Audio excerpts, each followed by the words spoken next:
Welcome to Haunt Weekly.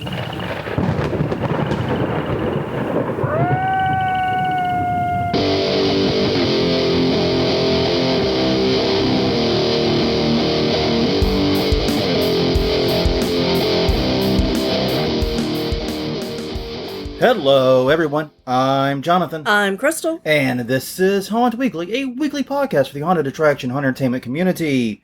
Whether you're an actor, owner, or just plain aficionado, we aim to be a podcast for you. And we return to you under less than ideal circumstances, we'll say. Yes. First of all, happy 300! Yay! Yay! Happy 300! Yeah, you know. I'm a guest.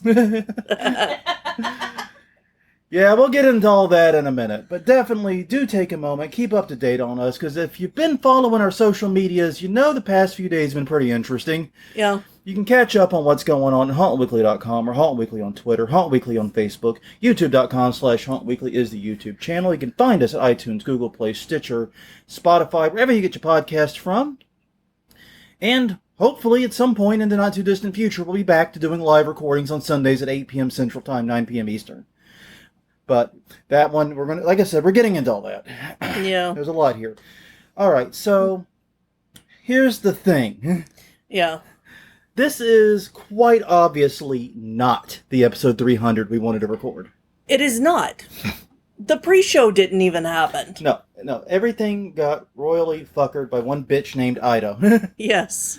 One mean, tiny little badass bitch. Yeah. Pint-sized hurricane packing a huge punch.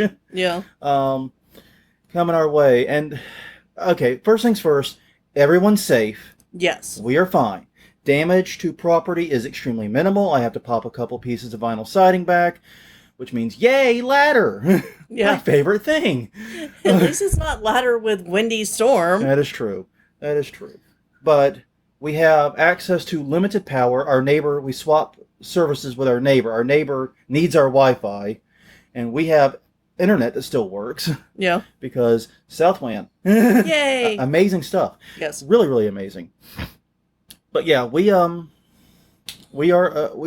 access to power. We have access to an AC. We have one room in our house that's better than the others, we'll say. And we have a gas stove, so we get real meals if we want them. Yep, we get real meals. Steak tonight. Yep.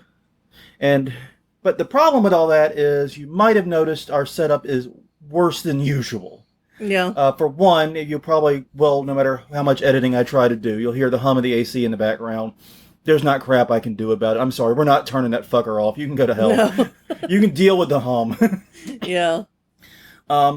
And of course, we're recording in the one room that we all share now and live in. So you hear Ellie in the background chiming in, being the third voice of the podcast. Yes. But yes, we are safe. We are fine. We are reasonably comfortable given the situation and the circumstances. Yes. I think all that is true. And we are doing much better than most people we know. That's definitely true. Because we are currently beaming our Wi-Fi out as far as we can. I have a huge cancer-causing antenna Yes. that I'm pretty sure will give me dick cancer. Yeah. And it beams the signal about 1,000 feet. And is a directional antenna, so we have it beaming toward the neighborhood. And we're open network. Anyone who wants to hop on can use it and just go for it. Yep. This is Bernie Baxter doing good in the neighborhood. And you know, that's one of the reasons I wanted to do it, was this was an opportunity. We've been closed for 2 years due to road bullshit and COVID bullshit. Yep.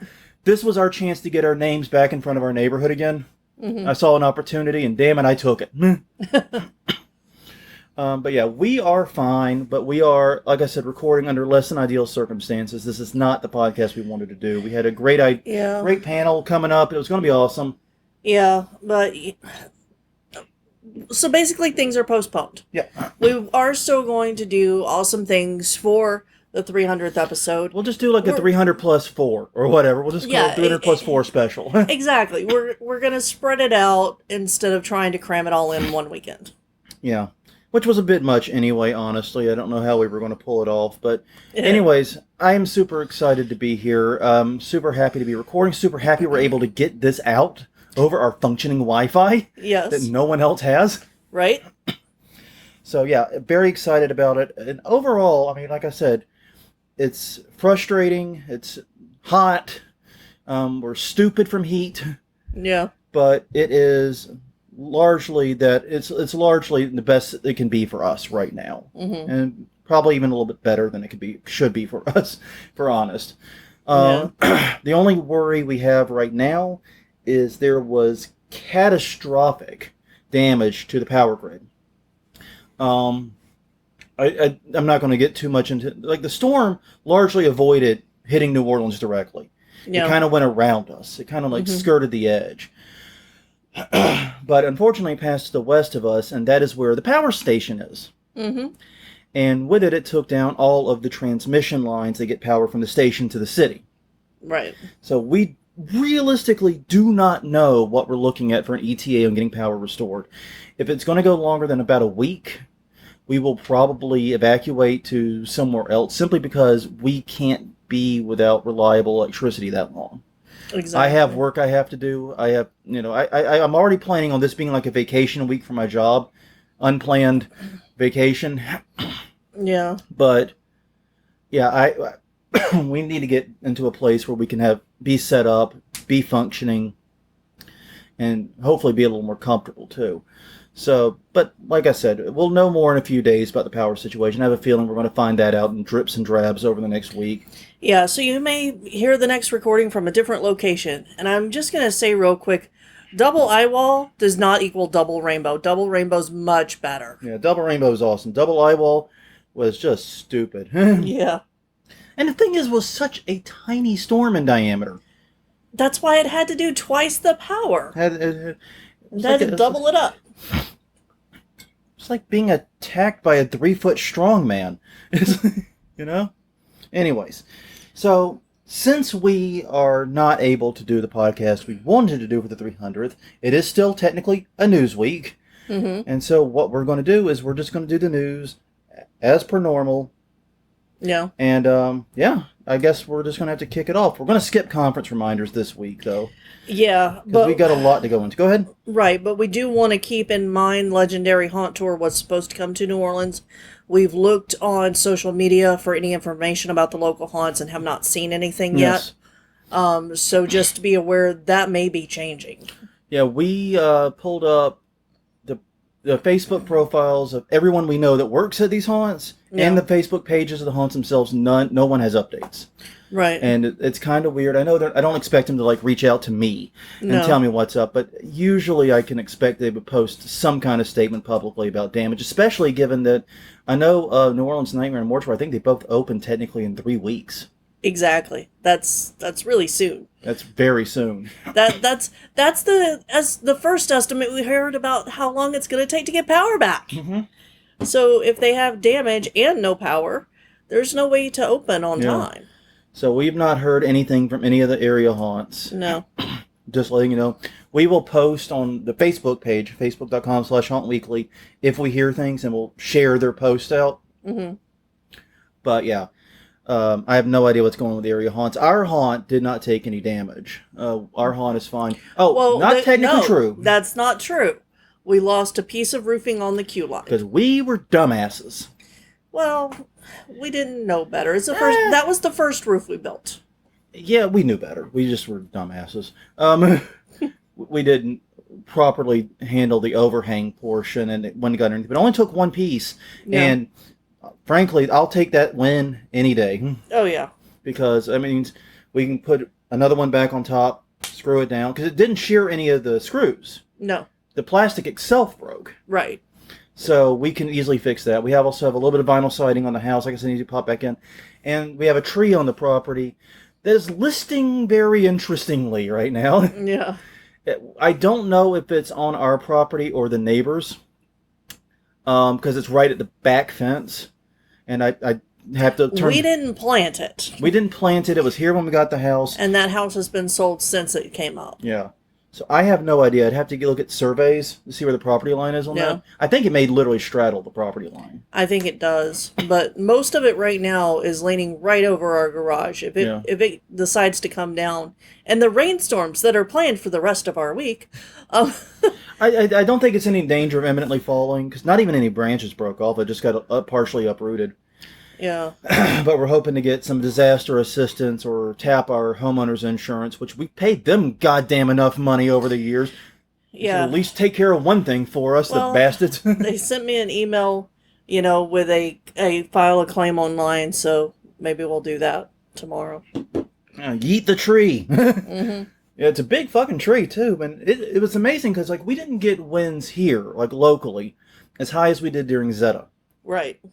And that tree during Zeta, we was doing all kinds of funky, wacky waving, flailing arm and two-man dances out there. It was moving and shaking, and this one didn't seem to move it as bad. Oh, no, it did. Oh. We just had the curtains up where we couldn't see it because that was anxiety-inducing during Zeta. So I left them up so we couldn't see it, except whenever I would look out to see it. But we didn't have as high a winds, theoretically. Yeah. We got... I technically am now the proud owner of about a third of my neighbor's roof. Yeah. Landed in the front yard. Yeah, and that's shingles, not like pieces of roof with board it just needs to be reshingled. And lucky for him, he's actually a home contractor that can do roof repair, so he's actually the perfect person for that. Have that problem. Yeah. So, yeah, he'll be fine. I'm not worried about him. But yeah, we made sure to, like I said, gave everyone Wi-Fi. Anything else we got to go over with the storm? I think that's about everything. Yeah, a couple of our friends and haunt crew did take damage to their homes. We're having to find out ways that we can help them in the next couple of days. Yeah. There's not much we can do today because a lot of the roads are still blocked. Yeah, I doubt we could get very far outside of our neighborhood with a car. Yeah. Yes, the haunt family that lives close to us did not have a tree fall on their house this time. It fell into their neighbor's yard instead. Different tree. Also, it is. The tree that fell on their house during Zeta got yeeted. Yeah. No. There's no evidence it was there at all. They did a good job removing that sumbitch. Yeah, that's why I won't call them. So yeah, they survived, but we have friends in much worse situations. Yes. And one of the advantages of staying is we are in a position to help others. Yeah. And that's what we're trying to do. Because helping others, helps us deal with our anxiety and our stresses. Yes. And here's a problem. Let's fix it. Let's fix it right away. And it helps us with our anxiety and stress, and it helps other people too, quite directly. So I see that as a win-win. Yeah. Anyways, I think that's enough about the storm. I'm sure we'll have updates about repair progress as time goes on. Yes, thank you for all of your support and for checking in with us. Yeah, so many messages from listeners checking in with us. It's been crazy. I know I've missed some of them. I'm sorry. It's just we've kind of been overwhelmed this past 24 hours. It's there's nothing I can do about that. We're hot. We're stressed. We're stupid right now. I'm honestly not sure how this recording a podcast thing is going to go. Well, how far are we into it? 12-ish minutes. Yeah, which is why we cut out the conference reminders. Yes. Well, no, sorry, 13 minutes. Oh, okay. Anyways, so let's just get into the blah, blah, blah, the actual news stories. Yes. Would you like to take the first one? Sure. Castmates of a haunted house worker at American Horror Plex in Louisville, Kentucky. He was an officer. He was working off duty, and he was killed in his patrol car at a car dealership. So I have a feeling this was like he was a night security person, but he was in full uniform, and somebody came up and shot him. No details other than that. There's a reward out for whoever did it. The haunted house is pulling together and reaching out to the community. Mm-hmm. There's a lot of interviews with people who worked with him, and so it's a sad story. Yeah. And the gentleman's last name was Shirley. Brandon Shirley. Yep, Brandon Shirley was the guy's name. By the way, we should note this article is by Alexis Matthews at WLKY. Yes, sorry. No problem. But yeah, it's well, we're all, like I said, hot and stupid. Yeah. Right now. Like the brain fog you get from heat is real. Right. Yeah, but so the way that the haunt is going to honor the memory and the humor that he brought into their lives is by putting his photo on the warehouse wall with other cast members and Okay. a little place of remembrance. It's a great thing. That is a rough way to lose someone sudden like that, especially when he was doing something that really shouldn't have been that dangerous as far as policing goes. Yeah, and I don't know how old he was, but from the photos he looked very young. Okay. Well, I won't call it happier news, but potentially good outcome to a sad story. Yes. This is an update, I think. This is an update. We talked about the story originally. In Draper, Utah, a man is charged and now arrested for sexually abusing a teenager at a local haunted house. Mm-hmm. They did not have the name of the haunted house in this That's likely to protect the victim's privacy, though. Yes.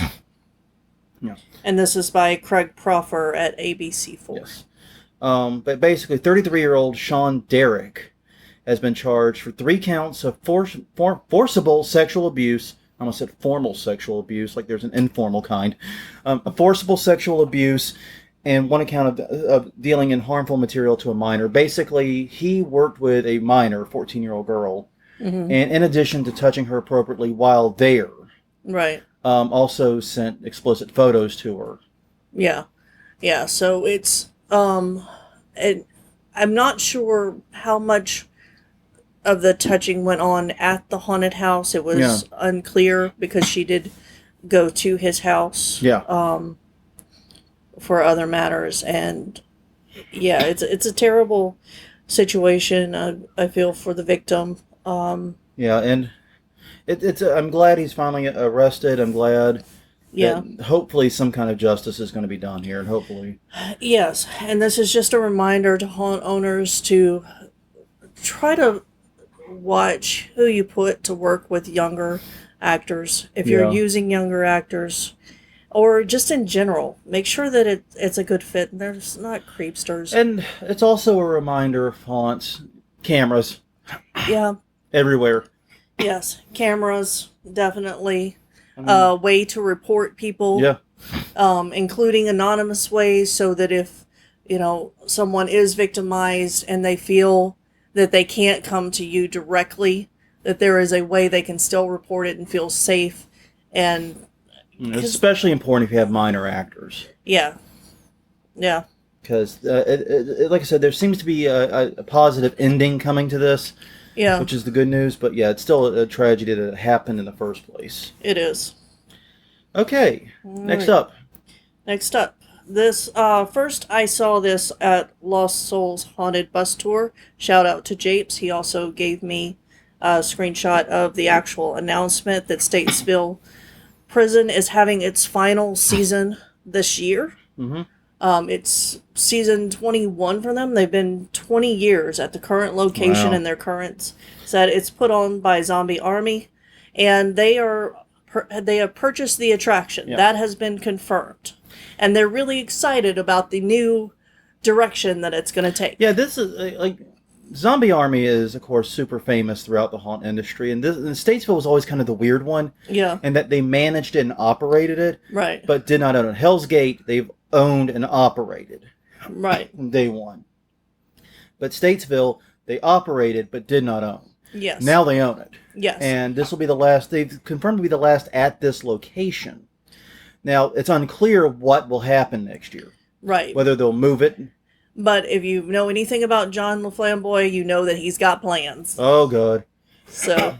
That man is a walking, living, breathing sack of plans. They are offering a combo ticket this year for Statesville and Hell's Gate. There's amazing deals there. TwiceTheTerror.com for those tickets. And be sure to follow Zombie Army for more information. Yeah, this I'm excited about it too. I mean, I really did enjoy Statesville. Because when we did the Lost Souls tour, we did both Hell's Gate and Statesville. We did them on 2 separate nights. Right.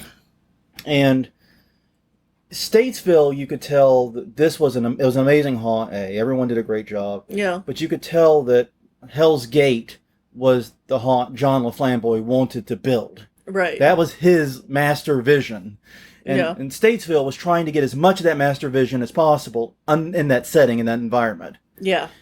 And so now he's got another way to play with his master vision, is what I see. Yeah, I loved all of the detail in Statesville. There's tons of detail in there. Well, the detail was great, as were, I think, pretty much all of the actors. Yeah. The actors acting throughout, but both Hell's Gate and Statesville were top-notch. You can tell that they do a good job coaching and helping people understand their role as a haunt actor. And frankly, I think we could take some lessons from that. But definitely. But they did a great job, and every actor was on point. Every actor was great. There was no one I looked at and went, why are you here? No. Everyone had a purpose, everyone was contributing, and everyone was good. So yeah, but that, like I said, Statesville, it felt like, especially comparing it side to side to Hell's Gate, it's like, yeah, Hell's Gate was what he wanted to build from the ground up. Yeah. That was his everything. Mm-hmm. This was as close as he could get in that environment. And now they're going to do something else with it, and hopefully, from the ground up, take it over and make it exactly what they want. They didn't. I mean, I don't think they were too limited by Statesville. No. But yeah, you could tell that they were in a couple of places. Like, yeah, we've got to scale this down a little bit. We can't go as crazy as we want to. Mm-hmm. Or Hell's Gate's like, no, we can have a huge dragon head there. It's fine. Yeah. 40-foot dragon head doesn't matter. Mm-mm. All right, the Georgia Renaissance Festival is transforming into a haunted house this Halloween. The Gates of Newcastle Yes, I know. which is just fucking weird for me because there's 2 Newcastles I know and none are in Georgia. No. But yes, basically the festival will return next year. But 13 Stories Haunted House, the popular haunted attraction in Noonan, will be teaming up with the Renaissance Festival to put on a Halloween attraction that'll be open Fridays, Saturdays, and Sundays in October. And I think this is brilliant. Yes. I think this is a great opportunity for Renaissance festivals who don't have their festival during season. Like ours is in October. Pushing it, yeah. Yeah. Ours starts like November, the first weekend in November usually. I think it's the last week of October. I'm not sure. Anyway, but it doesn't matter. Either way, it's too close. It's too fucking close to change it. That's the thing.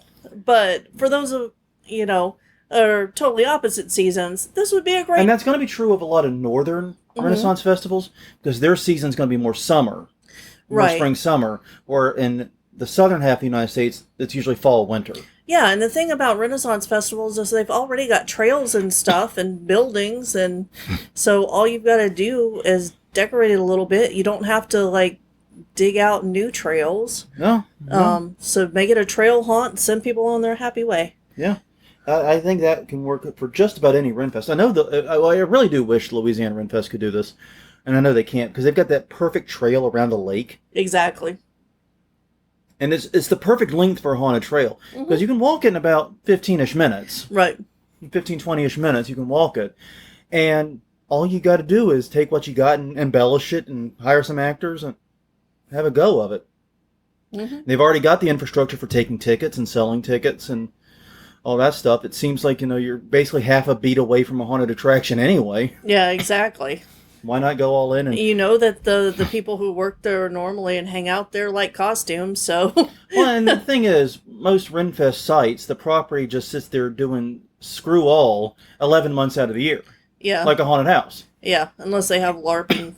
Yeah, community that goes there. Yeah, regardless, I think this is an amazing idea. I'm all in on this. Yeah. This is great. So if you're in that area of Georgia, in Fairburn, Georgia, article by WSBTV.com, by the way, if you're in that area, please let us know how that one goes. I will be very curious. Mm-hmm. All right. Halloween attraction Dark Harvest will haunt Chino. The Sun, Kelly Sky Fodrowski. This is from California. Mm-hmm. Basically, it's going to be a new attraction that will open in a cornfield larger than an acre at Frosty's Forest and Pumpkin Patch in Chino this Halloween season. I'm looking at Ellie to see if I'm saying that right. Chino's right. Okay, thank you. The flesh yard. Thank you, voice of God. Yes. The flesh yard and Perdition Home collaborated with Frosty's Forest to debut the Harvest of Horrors. That is hard to Jesus say. Christ. Harvest of Horrors. Frosty's Forest Harvest of Horrors. They're really just trying to fuck with you at this point, I think. All right, so they're going to have a corn maze. It's Yes. going to take 30 minutes. They're going to have zombie paintball, scare zone, and other frightful surprises that are waiting in the corn stalks. They will also have carnival rides, inflatables, food vendors, petting zoo, which is a weird addition, sunflower patch, okay, and, of course, pumpkins. Well, it's not as weird as a heavy petting zoo. Well, I think this is more family-friendly and targeted towards, families with all age kids. And they're going to be running from 7 to midnight, Thursdays through Sundays. Tickets start at $25. Yeah. Once again, this looks awesome, looks interesting. Reminds me a lot, when hearing them describe it, of what Scout Island was, where you had the trails and you had the fair section and scare zones. It sounds a lot like that to me. Which is, if that's the case, cool. You say it was, but they're only closed because of COVID. I'm assuming that they will come back. I am hoping they will come back next year. I have to hold out hope that you're right, but I also have to acknowledge the reality that they might not. Yeah, I know. All right. Well, of course, it's that time of year. We have updates about Halloween Horror Nights. Mm-hmm. And this article by WDWNT, the Walt Disney World. I forgot the name of the site already. But yeah, basically, the team member preview is coming, well, tomorrow. Yeah, exactly. The 31st, Halloween Horror Nights 30. There will be a preview for team members that will take place 7 p.m. to 1 a.m. Tuesday, August 31st. And then they will they'll open for real September 3rd. Right. Which we'd actually considered Orlando as a potential evacuation destination just so we could see Halloween and Horror Nights. Because if we're going the fuck out of the city, we might as well make something of it. Exactly. We did look into it. It's a little out of our budget. Well, yeah, for getting the hotel and the tickets. Yeah, exactly. Like the complete package thing. My boss just reminded me that my company might pay for a hotel for you back.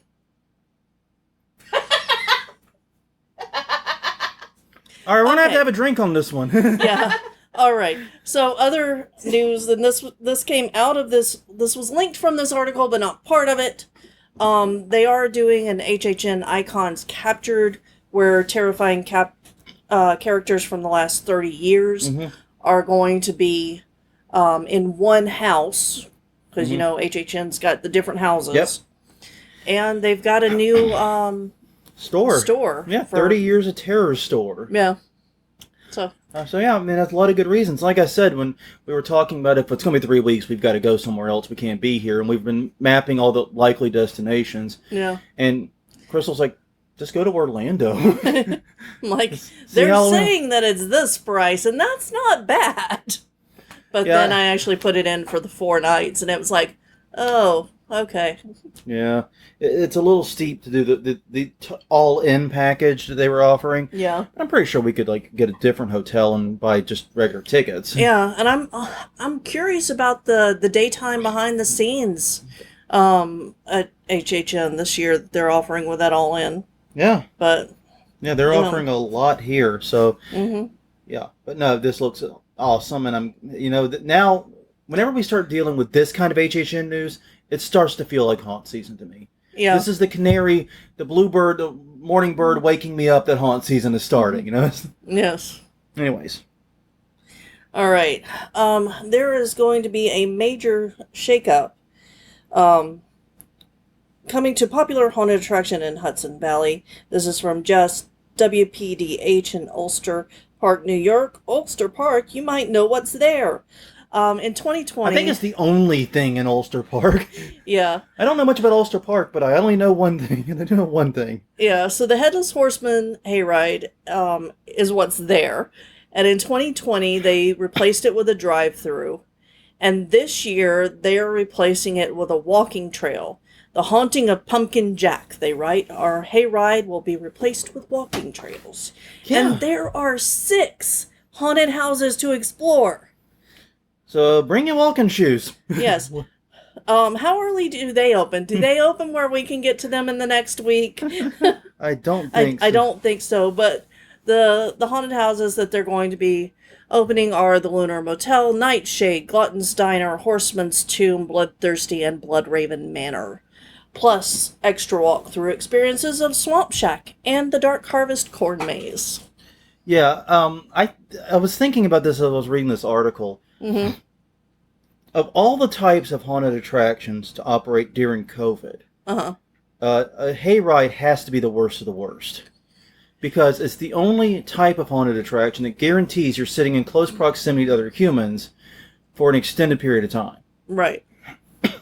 And that is no bueno for COVID or other diseases. Right. Even though it is outdoors and that does help a decent amount, it's still, you're going to have 10, 20, 30, 40, 50, 100 people on this cart, whatever. Yeah. And yeah, even with mask usage, that's a lot of humanity in one tight space. It is, and honestly, I like walking through the trails of the trail haunts that we've done. I like walking the trails more than the few experiences with hayrides that I've had.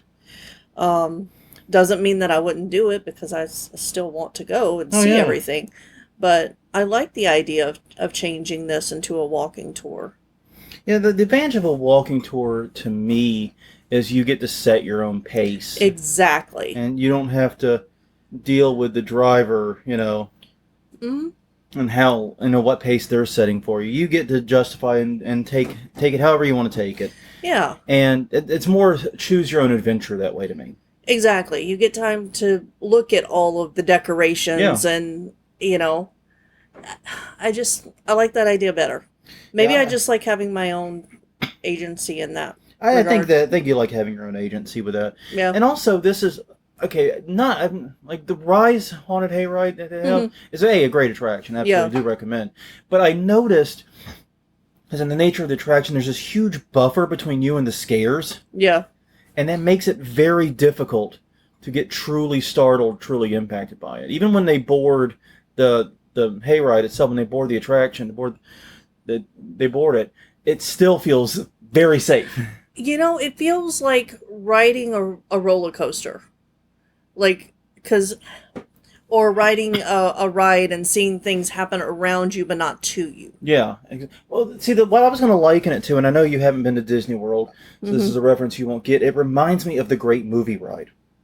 Okay. Because you're on that's a water ride, so you're on a giant raft, and you're going through these scenes, and you're watching, there's the Indiana Jones scene, here's the Alien scene, and it's all happening close to you, but yeah, you're right, it's happening around you, near you, in your proximity. Yeah. You're not the one in danger here. Yeah. So it's a very different feeling. Mm-hmm. All right, well, the Fear Farm haunted attraction has made a move, not that far, though, to Glendale. Glendale, Arizona. This is from the Phoenix New Times. Basically, the 13th Floor Entertainment Group has moved Fear Farm. This gives it more space, 40 acres, which is a lot of space. Yeah, it is. They have about 5 to 10% left to do to complete the build. No, that's how much they've had. Oh, sorry, did I misunderstand the note? No, I think I typed it wrong because hurricane brain. Yeah, we're both dealing with similar to haunt brain. And if we're, and that's just it. If we're struggling tonight, you know why? Yeah. We're hot, we're tired, we're stressed. We're doing the best we can with what mental faculties that remain. Yeah. And it's not very many, I'm going to be honest. But yeah, but it's a huge upgrade in terms of size, and they are going to have 4 themed haunts: Dead End Slaughter, the post-apocalyptic Nuketown, which that just sounds like something from Fallout to me. Mm-hmm. Dead in the Water, and Sinister Circus. They'll also have a giant corn maze. It's already been planted. Yes, and only 5 to 10% of the materials have survived the move. Oh. So it's largely empty right now, but they're working on it. Better work fast. Mm-hmm. Yeah.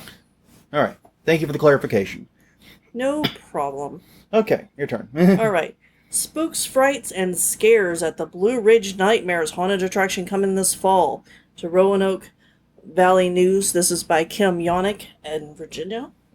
So Blue Ridge Nightmares haunted attractions opening exciting, entertaining, fun, and educational series offered by the Center in the Square, joining the Illuminates as a fun family community event. This is being put on by Anthony Giordano.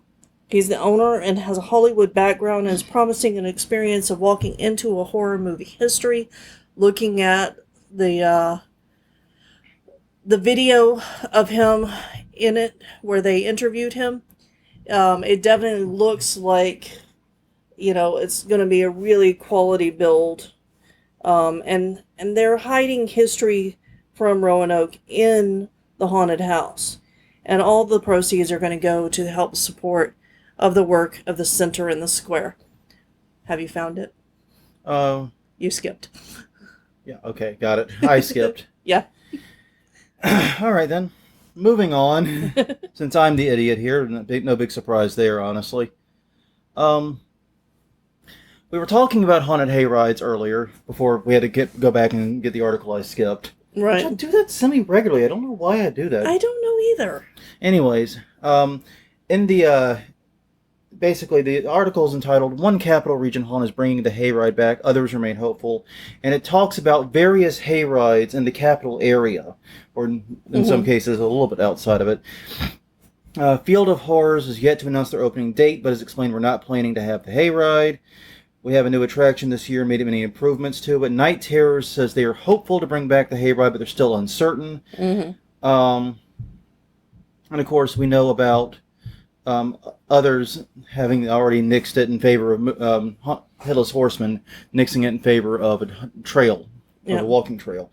So, yeah, I was talking about how in the COVID times, a hayride is just the worst kind of haunted attraction, frankly. Right. Which is weird because, like, an outdoor trail is the best. Yeah.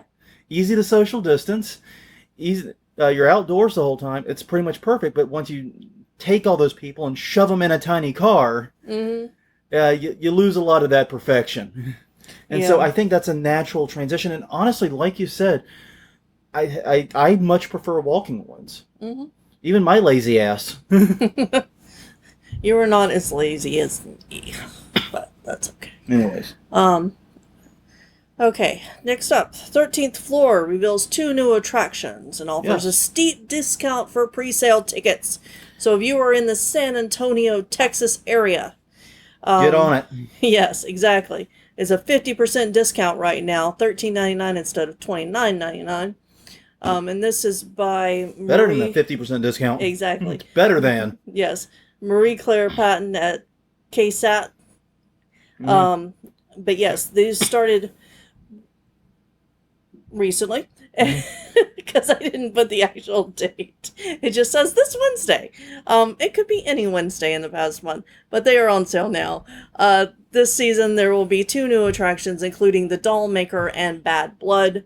The Doll Maker is exactly what it sounds like. Doll Maker dies. He leaves a house full of Victorian dolls, with every inch of the house being promised to have a doll. Thanks. Somewhere. I hate it. I knew that you would say that. And then... It's not a phobia. It's just... fucking dolls are weird. They are. I mean, I have the same problem with kids. They look like people, but they're not. They're kids. Yes. Bad Blood is the secret that has been kept from humans, an ancient feud between vampires and werewolves. So that's what Bad Blood will have. Yeah.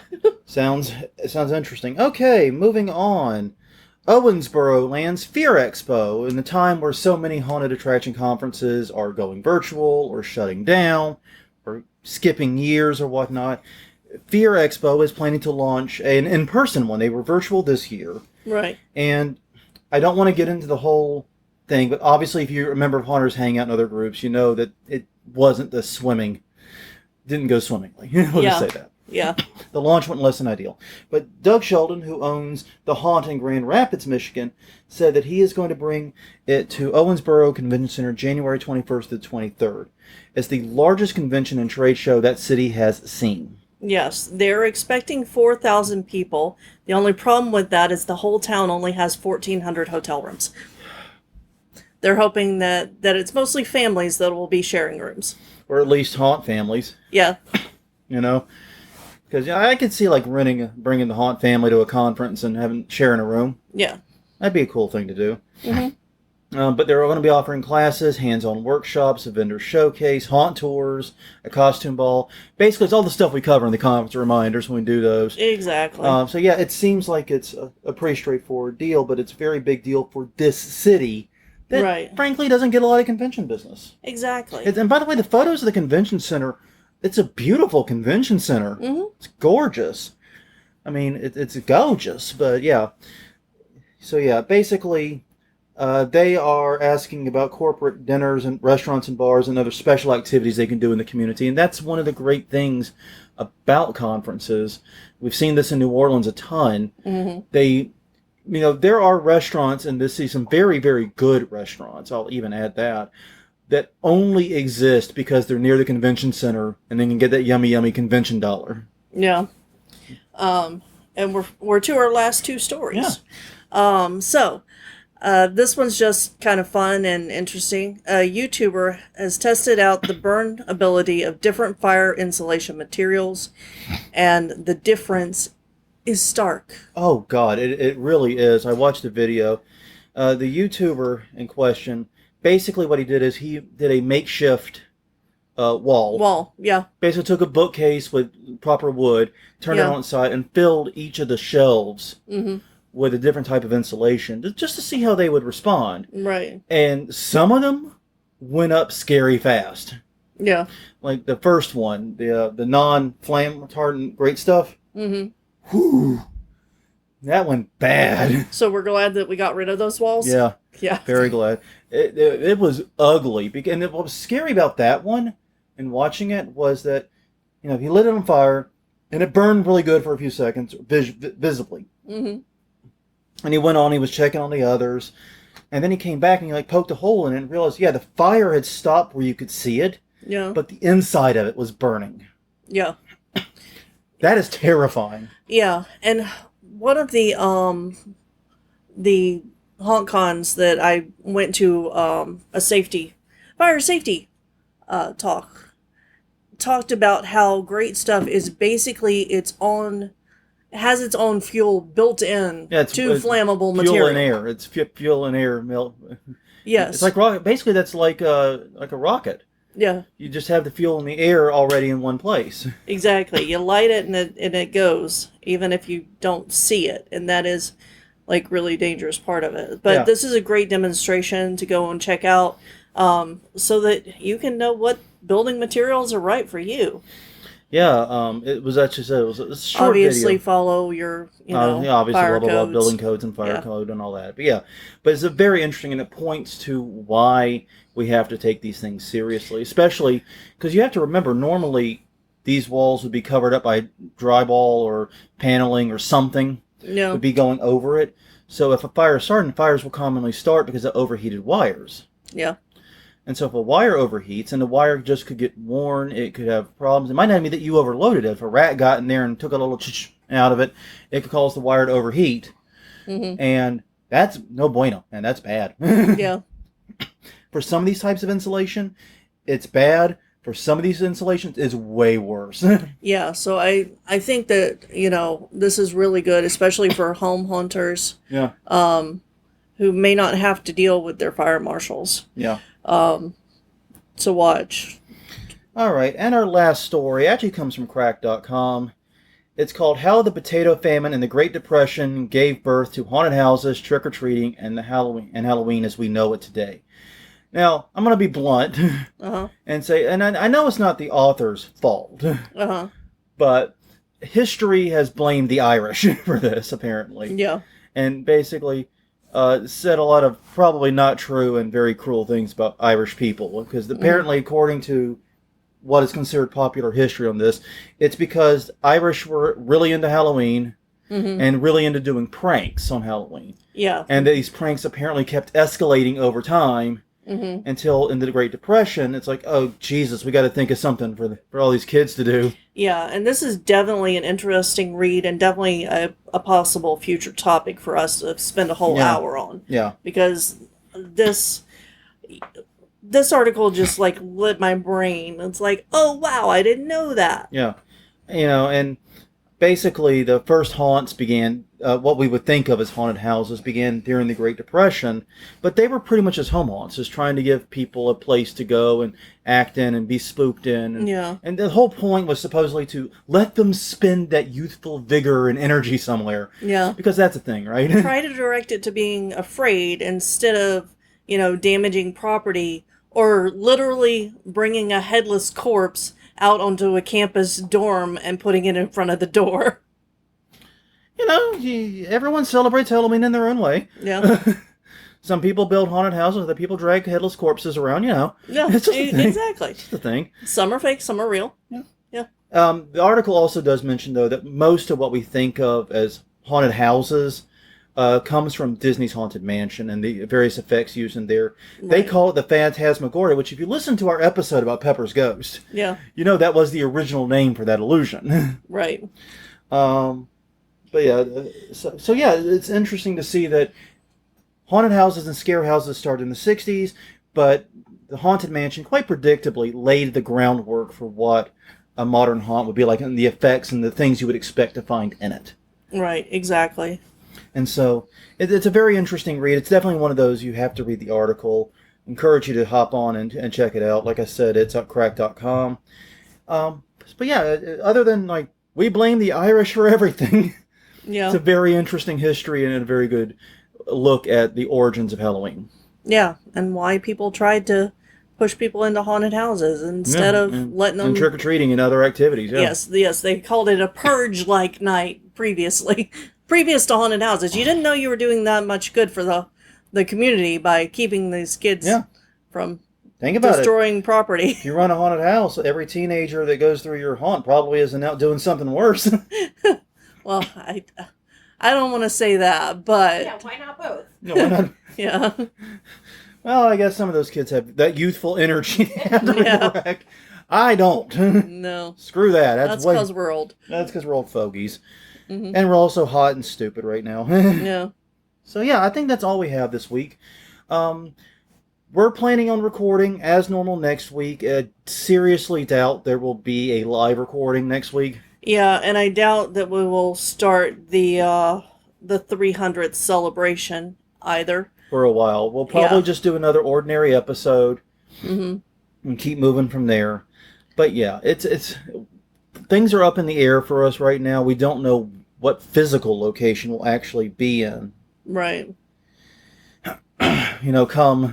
Come next week. So bear with us. Follow us at all the social medias, facebook.com/hauntweekly, youtube.com/hauntweekly, and hauntweekly.com. Follow, subscribe, all those things there, youtube.com/hauntweekly as well, just so you can stay up to date on what's going on. Like I said, to reiterate things we said at the top of the hour, we are safe. We are as comfortable as can be made right now. Mm-hmm.